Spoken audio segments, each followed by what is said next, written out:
Ready? तो हम लोगों का जो टॉपिक है वो रिफ्रैक्शन है, रिफ्रैक्शन ऑफ लाइट है। देखिए, जो मैंने पहले मैं समझा चुका हूं, the phenomenon of change in the path of beam of light as it passes from one medium to another is called refraction of light. यही मैंने बताया है, ठीक है ना, कि ऐसा फिनोमिना जिसमें लाइट रे मान लीजिए कि ये मीडियम है, इधर दूसरा मीडियम है, ये लाइट ऐसे गिर रही है, इसको ऐसे सीधे जाना चाहिए था, लेकिन ये सीधे ना जाकर इधर हल्का सा बेंट हो गई, ठीक है ना। तो ये जो बेंट हुई है, क्यों बेंट हुई? Due to change in the speed of light की स्पीड में चेंज होने के कारण बेंट हुई है। और ये जो फिनोमिना हो रहा है इसी को हम लोग क्या बोलते हैं? रिफ्रैक्शन। क्या बोलते हैं? Refraction. The cause of refraction is the change in the speed of light. देखिए, रिफ्रैक्शन क्यों होता है बेटा? तो मैंने आप लोग को बताया था कि change in the speed of light की स्पीड में चेंज होने के कारण as it goes from one medium to another.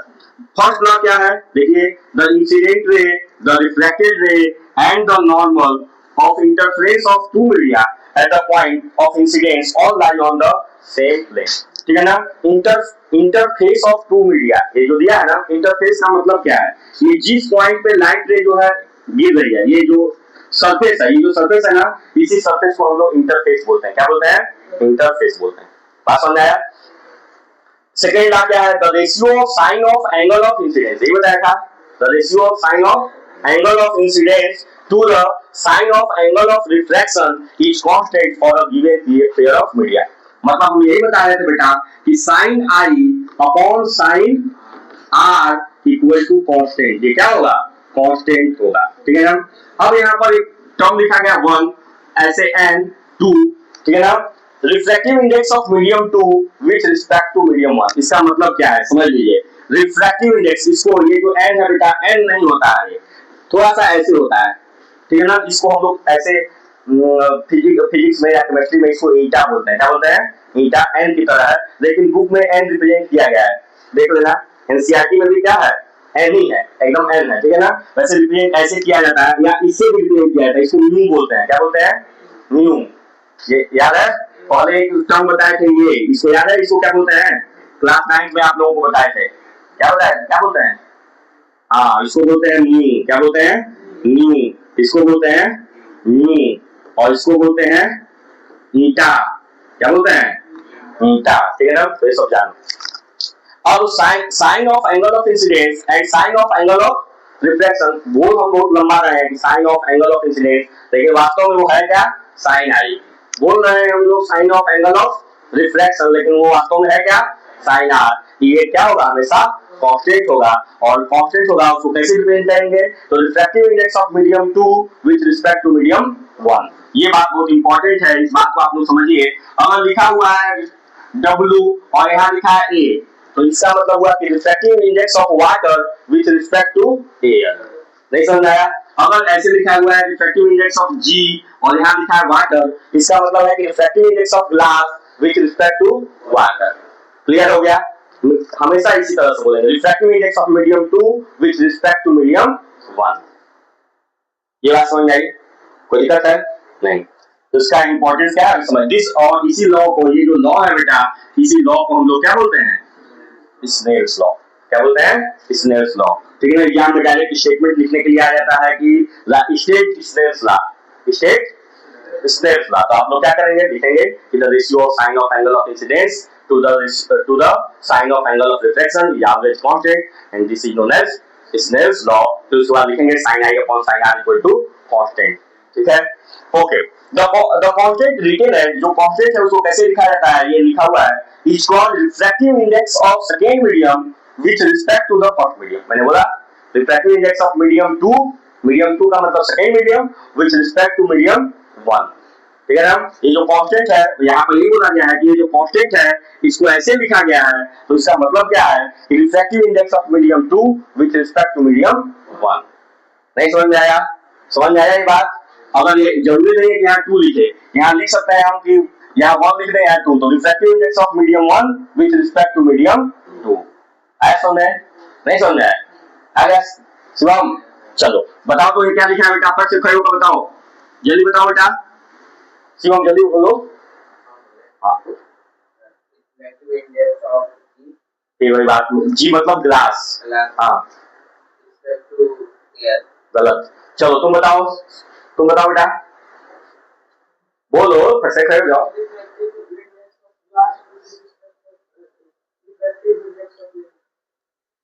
ठीक से सुन लो अच्छे से, ठीक है ना, पूरा अच्छे से नहीं तुम लोग बोल पा रहे हो।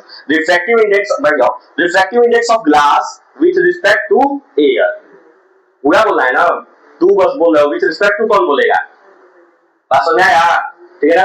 Refractive index of glass with respect to air, clear हुआ सिद्धार्थ, नहीं क्लियर हुआ, ठीक है ना।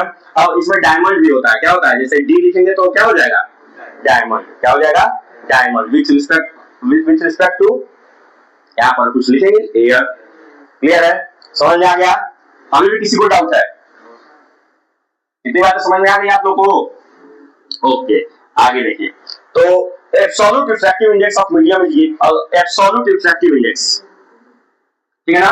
एब्सोल्यूट रिफ्रैक्टिव इंडेक्स का मतलब क्या है, एब्सोल्यूट रिफ्रैक्टिव इंडेक्स का मतलब क्या है, एब्सोल्यूट रिफ्रैक्टिव इंडेक्स का मतलब है कि एक मीडियम तो कुछ ना कुछ होगा, ठीक है ना। जैसे speed of light in medium, कोई भी मीडियम होगा, वो ग्लास हो सकता है, वो डायमंड हो सकता है, वो वाटर हो सकता है, कुछ भी हो सकता है ना। लेकिन जो एक मीडियम होगा वो क्या होगा, वैक्यूम होगा, वैक्यूम मतलब खाली, क्या होगा, खाली, तब उसको हम लोग बोलेंगे एब्सोल्यूट रिफ्रैक्टिव इंडेक्स, क्या बोलेंगे, एब्सोल्यूट रिफ्रैक्टिव इंडेक्स। वो क्या होगा, एन की वैल्यू, एन इक्वल टू क्या होगा, speed of light in vacuum upon speed of light in, मतलब ratio of speed of light in vacuum to the speed of light in medium, सुन रहे हो, the ratio of speed of light in vacuum to the speed of light in medium is known as absolute refractive index. इसको हम लोग क्या बोलते हैं, absolute refractive index. तो ये आप लोग को ये याद रखना है कि एब्सोल्यूट रिफ्रैक्टिव इंडेक्स की अगर बात की जा रही है तो इसका मतलब क्या है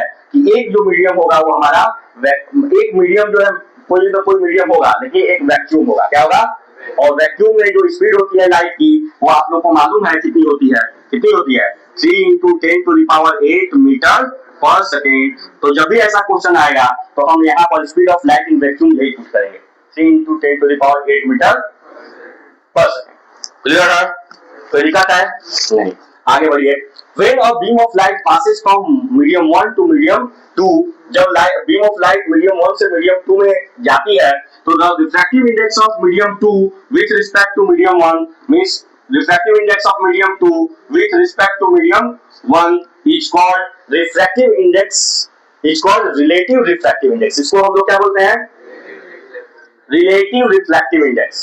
दो बात समझ में आया, एक हमने बताया एब्सोल्यूट रिफ्रैक्टिव इंडेक्स, ठीक है ना, एक हमने बताया एब्सोल्यूट रिफ्रैक्टिव इंडेक्स। तो उस एब्सोल्यूट रिफ्रैक्टिव इंडेक्स में मैंने आप लोगों को समझाया कि उसमें एक जो मीडियम होगा वो क्या होगा, वैक्यूम होगा, क्या होगा, मतलब speed of light in vacuum to the speed of light in medium, ठीक है ना, बात समझ आ रहा है ना। लेकिन अगर हम लोग रिलेटिव की बात करेंगे, किसी बात करेंगे, रिलेटिव की बात करेंगे तो वहां पर कोई भी दो मीडियम होगा, क्या होगा, कोई भी दो मीडियम होगा। जब कोई भी दो मीडियम होगा तो इसका मतलब होगा कि refractive index of medium 2 upon refractive index of medium 1, refractive index of medium 2 upon refractive index of medium 1, ठीक है ना। जब इसको सॉल्व करेंगे तो रिफ्रैक्टिव इंडेक्स इक्वल टू होता है C upon V2, C upon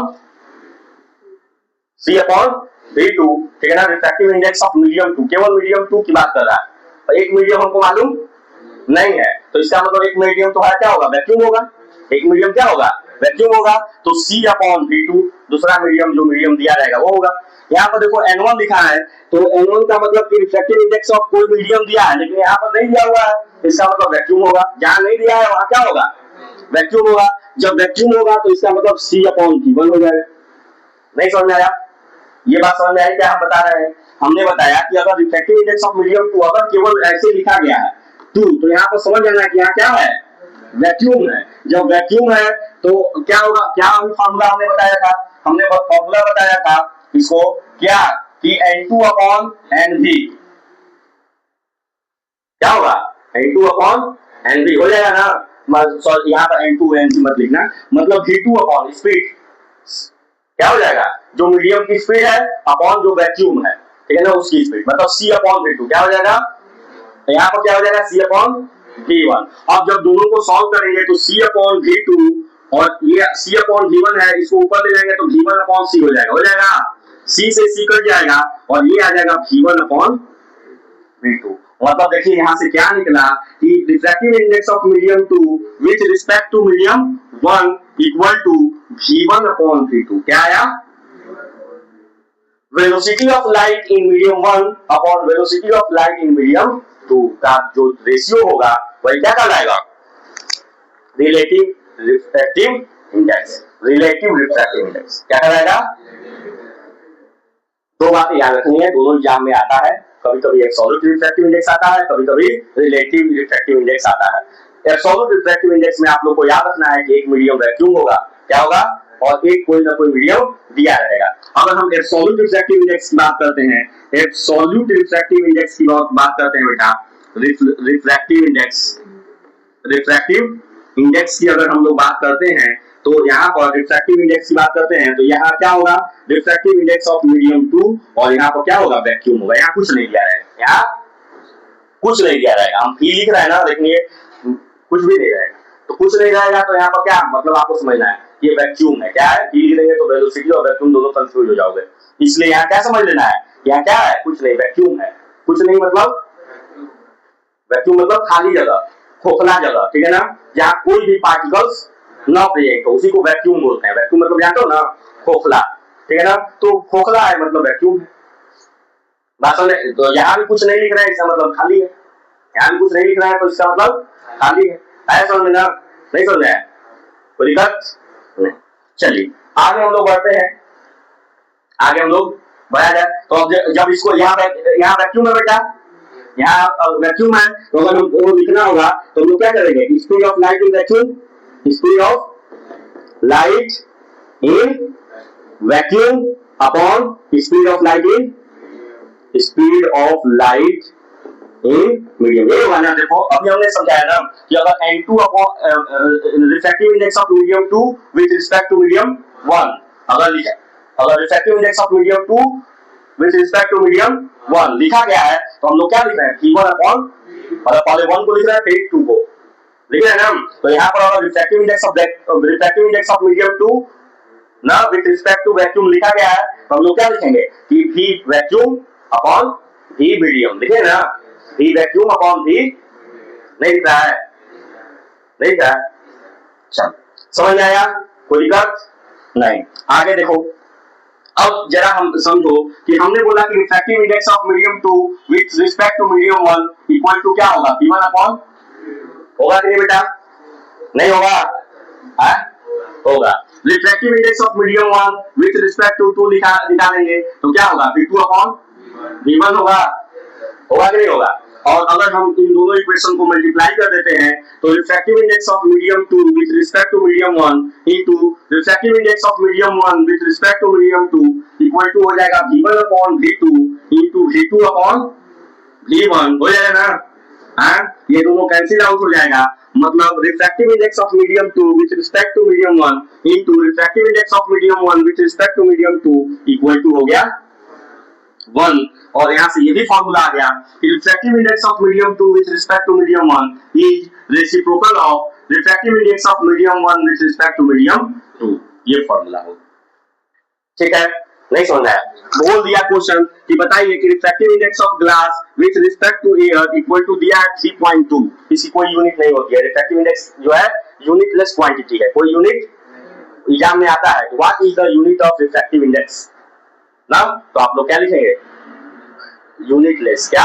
और वहां पर दिया होगा कुछ यूनिट दिया होगा ना, दिया होगा कि ये भी दिया होगा कि not it does not have any unit या यूनिटलेस क्वांटिटी है तो यूनिट। अब बोला है कि what is the refractive index of air with respect to glass. What is the refractive index of air with respect to glass. तो अब उस केस में हम लोग क्या करेंगे? हमने बताया कि refractive index of air with respect to glass is reciprocal of refractive index of glass with respect to, नहीं होगा। अब refractive index of glass with respect to air दिया हुआ है कि नहीं दिया हुआ है? दिया हुआ है। Refractive index of air with respect to glass equal to हो जाएगा 1 अपॉन 3.2, पॉइंट हटाएंगे ऊपर आएगा 10, सॉल्व कर देंगे, जो आएगा वो क्या हो जाएगा? आंसर हो जाएगा। नहीं समझ में आया? समझ में आ रहा है विकास? समझ में आ रहा है? क्लियर है बेटा? आगे बढ़े। कोई डाउट है इसमें? समझ में आ गया? ये बात समझ में आ गई कि refractive index of medium 2, refractive index of medium 2 with respect to medium 1 का क्या मतलब है, refractive index of medium 1 with respect to का क्या मतलब है, ठीक है ना। और refractive index of medium 2 with respect to medium 1 is reciprocal of refractive index of medium 1 with respect to medium 2। ये बात समझ में आ गई, ठीक है ना। यही इधर से इधर जाएगा तो मल्टीप्लाई हो जाएगा, और हमने दिखाया कि कैसे 1 के बराबर होता है, ठीक है ना। फिर उसके बाद हमने बताया क्या, absolute refractive index, absolute refractive index, ठीक है ना। तो क्या होगा, समझ में आ गया। Absolute refractive index equal to हो जाएगा speed of light in vacuum upon speed of light in medium. Clear है? Speed of light in vacuum upon speed of light in medium. Clear है ना? कोई दिक्कत है? नहीं। ध्यान से देखो, तो अगर इस यहाँ पर लिखना होगा, ये भी बात रखो, n2 अपॉन n1, तो हम लोग क्या लिख रहे हैं, v1 अपॉन v2, ठीक है ना। तो यही ना हम लोग लिख रहे हैं कि स्पीड ऑफ लाइट इन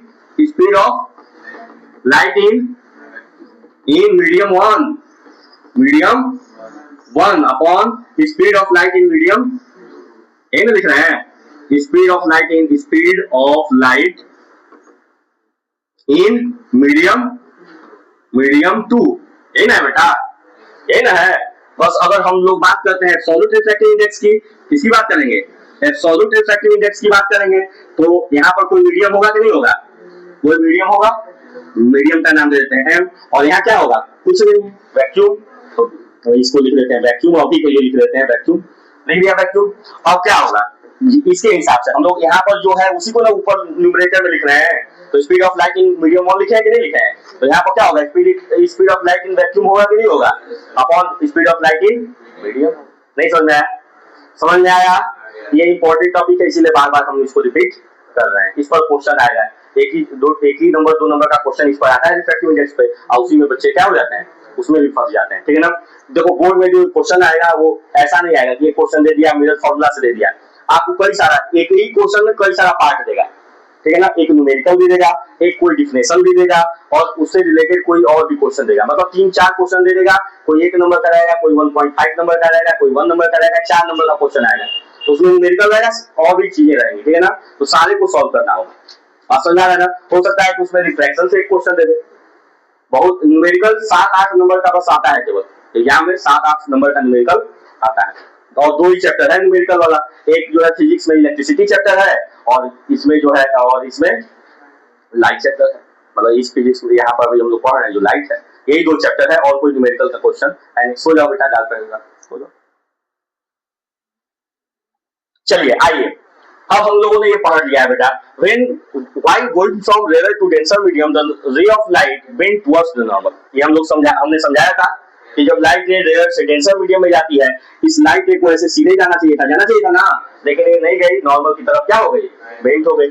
फिर हम लोगों ने ये भी पढ़ा था कि जब light ray goes from denser to rare medium, denser से रेयर, इस लाइट रे को ऐसे जाना चाहिए था, लेकिन ये ऐसे नहीं गई, नॉर्मल से दूर बेंड हो गई। और फिर हमने ये भी बताया था कि जब देखिए ये सही नहीं दिया हुआ है यहाँ, जब लाइट रे ऐसे जाएगी तो ये लाइट रे, ये लाइन एक दूसरे के क्या हो जाएगी, पैरेलल हो जाएगी, क्या हो जाएगी, ठीक है ना। और इन्हीं दोनों के बीच का जो परपेंडिकुलर डिस्टेंस होगा उसी को हम लोग क्या बोलेंगे, लेटरल डिस्प्लेसमेंट, क्या बोलेंगे, कोई दिक्कत, समझ में आया? चलिए ये बात हम लोग पढ़ चुके हैं, आगे बढ़ते हैं। कंडीशन फॉर नो रिफ्रैक्शन, कब रिफ्रैक्शन नहीं होगा, कब रिफ्रैक्शन नहीं होगा, क्लियर है? कब, तो एक तो ये समझ लीजिए कि when light is incident normally on the body, ये आपके पास ग्लास स्लैब है बेटा, ये ग्लास स्लैब है, और हम लाइट को ऐसे परपेंडिकुलरली गिरा रहे हैं, हम लोग एकदम परपेंडिकुलरली गिरा रहे हैं, तो इस कंडीशन में कोई रिफ्लेक्शन नहीं होगा। समझ में आया? पहला कंडीशन। फिर बोला है when the refractive indices of the two medium are equal. अब जितना रिफ्रैक्टिव इंडेक्स इसका है और जितना रिफ्रैक्टिव इंडेक्स, मतलब जैसा ये पार्टिकल है वैसा, ठीक है ना, तो भी रिफ्लेक्शन नहीं होगा। मतलब अगर हवा है और हवा से लाइट रे हवा में ही जा रहा है, हवा से ही लाइट रे, हम इस रूम में है, हम लोग कह रहे हैं इस रूम में है, और हम उस रूम में हवा में लाइट रे को पास कर रहे हैं, तो दोनों का रिफ्रैक्टिव इंडेक्स क्या है, सेम है, तो उस कंडीशन में कोई रिफ्लेक्शन नहीं होगा। तो ये आप लोग 2 बात याद रखेंगे कि कब रिफ्लेक्शन नहीं होगा, कब नहीं होगा। In the case of rectangular glass, a ray of light suffer 2 refraction, one at the air glass interference and other at the glass and air interface. The emergent ray is parallel to the direction of incident ray. ये बात समझ में आ गया? ये बात समझ में आई? इस बात को समझाने के लिए इसने बताया है कि जब लाइट दो मीडियम में जाती है, मान लो कि ये एयर है और ये क्या है, ग्लास है, जब लाइट रे एयर से ग्लास में गई तो ये हल्का सा नॉर्मल की तरफ बेंट हो जाएगी, फिर ये डेंसर मतलब ग्लास से फिर एयर में जाएगी तो ये नॉर्मल से दूर बेंट हो जाएगी, और जब हम लाइट को ये देखेंगे तो ये लाइट रे एक दूसरे के क्या होगी, इसको हम लोग बोलते हैं इमर्जेंट रे। याद है भूल रहे हो? ये इंसिडेंट रे है, रिफ्रैक्टेड रे है और ये इमर्जेंट रे है। तो जो इमर्जेंट रे है और इंसिडेंट रे है दोनों एक दूसरे के क्या हो जाएगी, पैरेलल हो जाएगी। ठीक है, incident ray is parallel to the, समझ में आ गया? कोई दिक्कत? इमर्जेंट रे या emergent ray is parallel to the incident. आगे बढ़िए, चलिए अब हम लोग बात करते हैं किसी लेंस की। किसकी बात करते हैं? लेंस की। तो दो तरह के लेंस होते हैं, एक होता है कॉन्केव लेंस और एक होता है कॉन्वेक्स लेंस। आप लोगों को मालूम है जो कॉन्वेक्स लेंस होता है वो इस तरह का होता है, ये जो लेंस है बेटा इसको हम लोग कॉन्वेक्स लेंस बोलते हैं, ठीक है ना। और कॉन्वेक्स लेंस को हम लोग डाइवर्जिंग लेंस या डाइवर्जेंट लेंस भी बोलते हैं। और जो कॉन्केव लेंस होता है वो इस तरह का लेंस होता है, ठीक है ना, इस तरह का लेंस होता है, और इस लेंस को हम लोग क्या बोलते हैं? Concave lens. क्या बोलते हैं? कॉन्केव। जो कॉन्वेक्स लेंस होता है वो मिडिल में ब्रॉड होता है, और जो कॉन्वेक्स लेंस जो होता है वो मिडिल में ब्रॉड होता है, और जो कॉन्केव लेंस होता है वो मिडिल में नैरो होता है, ठीक है ना। बस इतना है समझना है, क्लियर है? कॉन्केव लेंस और converging lens is thick at the centre and the thin at the edge. Clear है? बोलता है कि कन्वेक्स लेंस या कन्वर्जिंग लेंस किसे कहेंगे? जो thick at the centre, centre पे ठीक हो, और thin at the edge, edge पे क्या हो? थिन हो, उसे हम क्या बोलेंगे? देख लो, यही है ना, याद रखो कन्वेक्स लेंस का ज्यादा यूज है बेटा, ठीक है ना। कन्वेक्स लेंस ये है कन्वेक्स लेंस, क्लियर है? ठीक है ना। ये जो है, जो ये लेंस है इसका जो मिड पॉइंट है इसको हम लोग बोलते हैं बेटा ऑप्टिक सेंटर। क्या बोलते हैं? Optic centre, CENTRE centre, optic centre. अब देखो ये दो सरफेस से मिलकर बना है, एक सरफेस ये ऐसे है, एक सरफेस ये ऐसे है, और एक सरफेस ये ऐसे है, दो सरफेस से मिलकर बना है। तो इसका जो है, इस सरफेस का भी सेंटर ऑफ कर्वेचर होगा और इस सरफेस का भी नहीं होगा ना। तो इसीलिए इसमें जो है क्या होता है, दो सेंटर ऑफ कर्वेचर होता है, दो फोकस होता है, दो फोकस होता है, लेकिन ऑप्टिक सेंटर एक ही होता है। बात समझ में आया? बात समझ में आया? अभी आएगा आगे तो हम समझाएंगे, ठीक है ना। आगे देखो, कॉन्केव लेंस और डाइवर्जिंग लेंस उसे कहते हैं थीन एट सेंटर। सेंटर पर क्या हो? थीन हो। देखिए ये लेंस है वो थीन है सेंटर पे, ये सेंटर है, सेंटर पे क्या है? पतला है, and thick at the edge, और यहाँ पे क्या है? चौड़ा है ना, नहीं है चौड़ा, ठीक है ना। इसको हम लोग क्या बोलेंगे? क्या बोलेंगे? Concave lens. अब जरा देखिए यहाँ, इसको प्रिंसिपल एक्सिस बोलेंगे, इसका भी जो सेंटर होगा इस सेंटर को क्या बोलेंगे? Optic centre. क्या बोलेंगे? Optic centre. अब जरा देखिए कि इसका भी तो ऐसे, ये भी एक स्फीयर है और ये भी एक स्फीयर है, ठीक है ना। इसका भी सेंटर होगा और इसका भी सेंटर होगा, तो इसमें भी क्या होगा? दो सेंटर होगा ना, एक इधर सेंटर होगा, एक, ठीक है ना। कोई दिक्कत? समझ में आ गया? नहीं है? अब उसको रिप्रेजेंट कैसे करते हैं ये, और जब ये सेंटर होगा तो ये क्या होगा? फोकस होगा। तो अगर हम इसका नाम लेते हैं F, तो ये क्या हो जाएगा? 2F। अब C से रिप्रेजेंट नहीं करते हैं, फोकस का दुगना ही तो सेंटर ऑफ कर्वेचर होता था, तो बस उसी को F को क्या लिखते हैं? 2F। अब ये दूसरा पार्ट है, ये क्या है? दूसरा पार्ट है, तो अगर हम इसका फोकस F डैश से रिप्रेजेंट करेंगे तो जो सेंटर ऑफ कर्वेचर होगा वो क्या होगा? नहीं समझ में आया? समझ में आया? कोई दिक्कत नहीं। और ये ऑप्टिक सेंटर हो गया, ये क्या हो गया? ऑप्टिक सेंटर हो गया। इतनी चीजें ही होती है, उसमें बहुत सारी चीजें होती थी, फोकस, मतलब बहुत सारी चीजें होती है ना, इसमें बस इतना ही होता है। ये ऑप्टिक सेंटर होता है, ये फोकस होता है, और फोकस का दुगना सेंटर ऑफ कर्वेचर 2F होता है। जरूरी नहीं है कि आप बुक में F1 से भी रिप्रेजेंट किया होगा, F1 2F1, यहाँ पर F2 और 2F ऐसे भी रिप्रेजेंट किया जा सकता है, ठीक है ना। रिप्रेजेंट करने का कोई मतलब नहीं है, जिसको जो मन किया वैसे रिप्रेजेंट कर दिया, कोई दिक्कत। समझ में आया? समझ में आ गया कॉन्केव लेंस किसे कहते हैं और कॉन्वेक्स लेंस? कोई डाउट है? नहीं। आगे बढ़े, चलिए आगे बढ़ते हैं। Some term related to spherical lens. The centre point of the lens is known as optical centre. मैंने बताया ये जो सेंटर पॉइंट होगा लेंस का उसे क्या बोलेंगे? ऑप्टिकल सेंटर, ऑप्टिक सेंटर भी बोलते हैं, ठीक है ना। Each of two spherical surface of a lens form a part of sphere. हमने बताया कि जो लेंस का जो दो सरफेस है, जैसे हम इसकी बात करते हैं और इसकी बात, ये पार्ट भी स्फीयर बनाता है बेटा ऐसे, और ये पार्ट भी ऐसे क्या बनाएगा, स्फीयर बनाएगा, बना रहा है ना। The centre of these sphere are called centre of curvature. Clear हो गया, इसका जो सेंटर होगा उसे हम क्या करेंगे, सेंटर ऑफ कर्वेचर बोलेंगे, और रिप्रेजेंटेड है C1 और C2। इसके सेंटर को नाम दे दिया C1 और इसके सेंटर का नाम दे दिया C2। कोई दिक्कत नहीं, ठीक है ना। The principal axis of the lens is a straight line passing through two of the centre of curvature. Principal axis क्या होगा, तो इन दोनों सेंटर ऑफ कर्वेचर, इन दोनों सेंटर ऑफ कर्वेचर से पास करने वाली जो लाइन होगी बेटा, इसी को हम लोग क्या बोलेंगे, प्रिंसिपल एक्सिस। क्या बोलेंगे, प्रिंसिपल फोकस क्या होगा, principal focus of a convex lens is a point on its principal axis to which light ray parallel to the principal axis converge after passing through the lens. बोल रहा है कि principal focus क्या है, तो एक लाइन है, एक ऐसा लाइन है जिसको जब हम लोग पैरेलल गिराया जाता है, क्या किया जाता है, पैरेलल गिराया जाता है किस पर, लेंस पर, तो लेंस पर गिरने के बाद वो क्या कर जाती है, कन्वर्ज कर जाती है। क्या कर जाती है, converge after passing the lens. Lens को गिरने के बाद कन्वर्ज हो जाती है। कन्वर्ज हो जाती है का मतलब यहाँ पर गिरी, गिरने के बाद यहाँ, गिरने के बाद यहाँ कन्वर्ज हो गई। ये लाइट गिरी लेंस पे, लेंस को गिरने के बाद ऐसे आ गई, गिरी, गिरने के बाद कन्वर्ज, मतलब जाकर एक जगह मिल जाए। समझ आ रहा है या नहीं आ रहा, क्लियर है। Okay, the principal focus of a concave lens का क्या है, डाइवर्ज कर जाती है। क्या कर जाती है, ठीक है ना। देखो क्या point on the principal axis from which light ray originally parallel to the principal axis appear to the diverge after passing through the lens. Lens पर गिरने के बाद वो कैसा अपीयर होती है कि वो डाइवर्ज हो गई। क्या हो गई, डाइवर्ज हो गई। कैसा, क्या कंडीशन होता है इसमें, ये है आपका, यही है ना, है? जब लाइट रे ऐसे गिरती है तो ये क्या हो जाती है, ऐसे। ये लाइट रे गिरती है तो क्या हो जाती है, ऐसे, मालूम है ना, ऐसे डाइवर्ज कर जाती है। क्या कर जाती है, डाइवर्ज कर जाती है, तो इसको हम लोग बोलते हैं डाइवर्जिंग। क्लियर है, कोई दिक्कत। आइए, the focal length of a lens, focal length आप लोग जानते ही हैं क्या होता है, ऑप्टिक सेंटर से, ठीक है ना, जो डिस्टेंस होता है इसका, distance of the principal focus और ऑप्टिक सेंटर के बीच का जो डिस्टेंस होता है उसको हम लोग फोकल लेंथ बोलते हैं। क्लियर है, जो हम एफ डैश रिप्रेजेंट कर रहे थे, एफ डैश, ये है, इसको ऐसे हम लोग रिप्रेजेंट कर लिए, इसको ऐसे रिप्रेजेंट कर लिए, ये सी हो गया, तो ये क्या होगा बेटा, ये क्या होगा, एफ होगा। तो ये जो ये और ये क्या है, ऑप्टिक सेंटर को से रिप्रेजेंट कर दिया, तो ये जो डिस्टेंस है इसी को क्या बोलेंगे, फोकल लेंथ बोलेंगे।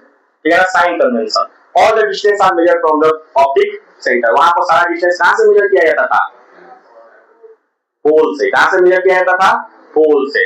मिरर में सारा डिस्टेंस कहां से मेजर किया जाता था, पोल से, याद है ना। और यहाँ पर सारा डिस्टेंस कहां से मेजर किया जाएगा, ऑप्टिक सेंटर से मेजर किया जाएगा। The distance measured in the direction of incident of light are taken at positive and vice versa. ठीक है ना, वो लाइट जब लाइट गिर रही है, जैसे मान लो कि ये लेंस है बेटा, लाइट गिर रही है, अगर लाइट जिस डायरेक्शन में गिर रही है, अगर उसी डायरेक्शन में किसी चीज का फॉर्मेशन हो रहा है, मतलब इधर कोई चीज का फॉर्मेशन हो रहा है, तो हमेशा पॉजिटिव होगा ना। और जो गिरी है, गिरने के अपोजिट में कोई चीज, किसी चीज का फॉर्मेशन होगा, तो क्या होगा, नेगेटिव होगा। जैसा उसमें था वैसा ही इसमें। नहीं समझ में आया, कोई दिक्कत है, नहीं, ठीक है ना। The height above the principal axis is taken as positive. Principal axis के ऊपर की जो हाइट होगी उसको हम लोग पॉजिटिव लेंगे, और प्रिंसिपल एक्सिस के नीचे की जो हाइट होगी उसे हम क्या करेंगे, नेगेटिव लेंगे। क्लियर है, कोई डाउट है, नहीं। आगे देखो, आगे क्या है, रूल्स फॉर ट्रेसिंग। अब यहाँ से रूल्स है, रूल्स अब नेक्स्ट क्लास में, ठीक है ना। अभी पढ़ा देंगे तो तुम लोग जो है पूरा कंफ्यूज हो जाओगे, भूल जाओगे, ठीक है ना। इतनी बातों को पहले आप लिख लीजिए, अच्छे से समझ लीजिए, फिर नेक्स्ट क्लास में अगर नहीं समझ में आएगा, रिफ्लेक्शन टॉपिक अगर नहीं समझ में आया होगा तो दोबारा से फिर से समझाएंगे, ठीक है ना। लेकिन समझना जरूरी है, हर चीज उसमें समझ में आना चाहिए, चाहे वो रिफ्लेक्शन हो, चाहे एब्सोल्यूट रिफ्रैक्टिव इंडेक्स हो, चाहे वो रिलेटिव रिफ्रैक्टिव इंडेक्स हो। फिर उसके बाद जो फॉर्मूला है वो मेन इंपॉर्टेंट है, refractive index of medium 2 with respect to medium 1, refractive index of medium 1 with respect to medium 2 क्या होगा, v1/v2, मतलब सारा चीज उसमें इंपॉर्टेंट है, ठीक है ना। दो फॉर्मूला है, तीन फॉर्मूला है, और उससे न्यूमेरिकल आना ही आना है, ठीक है। ओके, हो गया।